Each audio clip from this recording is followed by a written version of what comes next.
Ibu, Bapak, Saudari, Saudara, rekan-rekan muda, dan adik-adik sekalian, dimanapun Anda berada, bertemu kembali dengan saya Romo Tino SSCC di dalam catatan pesiarah.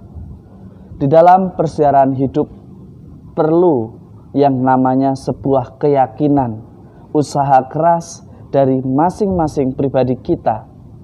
Ketika kita sudah berbicara, berusaha, dan melakukan apa yang terbaik untuk hidup kita, maka sisanya biarkanlah Tuhan yang mengerjakannya.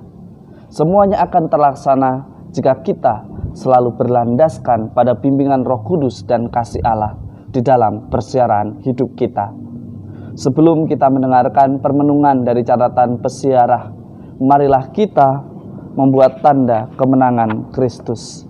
Dalam nama Bapa dan Putera dan Roh Kudus. Amin. Allah Bapa yang Maha Kuasa, melalui Kristus Putramu, Engkau mengatur segala gerak langkah kehidupan dunia. Semoga kami boleh memahami dalam pikiran dan mengalami dalam hidup kasih Kristus yang tiada batas, sehingga kami selalu menyerahkan diri kami seutuhnya kepada Bapa di surga, demi Kristus pengantara kami. Amin. Ibu, Bapak, Saudari, Saudara, rekan-rekan muda dan adik-adik sekalian yang terkasih di dalam Yesus Kristus. Hari ini kita mendengarkan bagaimana harapan seorang Paulus. Ia berharap semoga umat yang dilayaninya di Efesus berakar dan beralas dalam kasih dan dipenuhi di dalam seluruh kepenuhan Allah. Paulus membagikan pengalamannya di dalam surat Rasul Paulus kepada jemaat di Efesus. Dia membagikan bagaimana usahanya berhasil. Usahanya berhasil di dalam persiaran hidupnya karena Paulus bekerja keras, memiliki kemauan yang kuat dan niat yang tulus di dalam pelayanannya. Dan ia pun, meskipun dia berusaha keras, dia tidak mengabaikan sang pemilik kehidupan. Ia pun tetap dengan iman, penuh pengharapan, dan tekun berdoa, memohon pertolongan Tuhan agar apa yang ia lakukan sungguh sesuai dengan rencana Tuhan di dalam hidupnya. Dan apa yang kita lihat saat ini, begitu banyak umat yang dilayani oleh Rasul Paulus, semuanya menjadi bertumbuh dan berkembang di dalam iman karena Tuhan sendiri yang mendampingi mereka, yang membimbing mereka dan menyembuhkan mereka. Sebuah pengalaman iman yang begitu istimewa, dan akhirnya kita pun mendapat pelajarannya bahwa berkat ketekunan dan kesetiaan kitalah serta kesetiaan kita di dalam doa dan melibatkan Tuhan di dalam setiap aktivitas kita, semuanya berjalan sesuai dengan rencana Allah dan juga rancangan kita.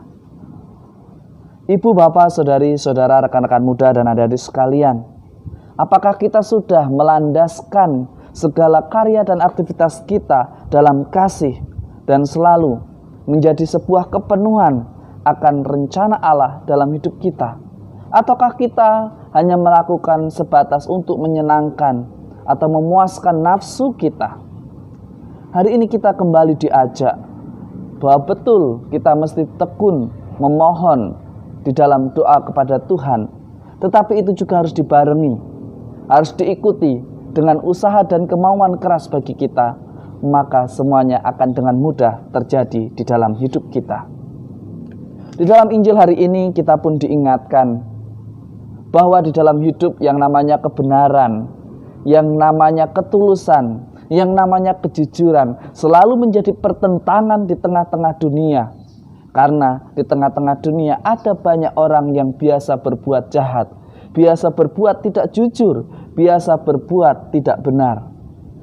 Jadi benarlah yang dikatakan oleh Yesus di dalam Injil Lukas hari ini. Yesus mengatakan, "Aku datang bukannya membawa damai, melainkan pertentangan." Karena dia ingin melemparkan api yang bernyala-nyala, semangat untuk kejujuran, semangat untuk kebenaran, semangat untuk mewartakan kasih Allah. Dan kebenaran, kejujuran itulah yang menjadi pertentangan bagi mereka yang biasa nyaman dengan perbuatan yang tidak benar, yang bertentangan dengan kebaikan.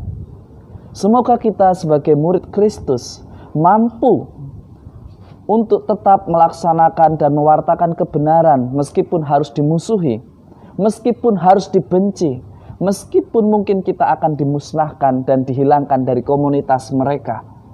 Tetapi janganlah takut, di dalam kebenaran selalu ada sukacita, di dalam kejujuran selalu ada kemerdekaan.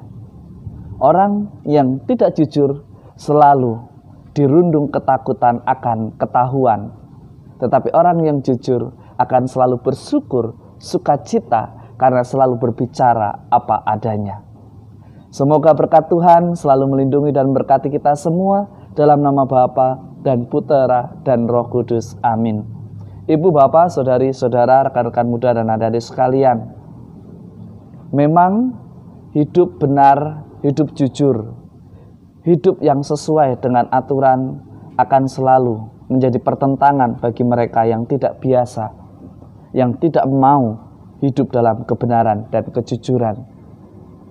Karena kebenaran yang kita lakukan mengusik mereka yang nyaman dalam ketidakbenaran.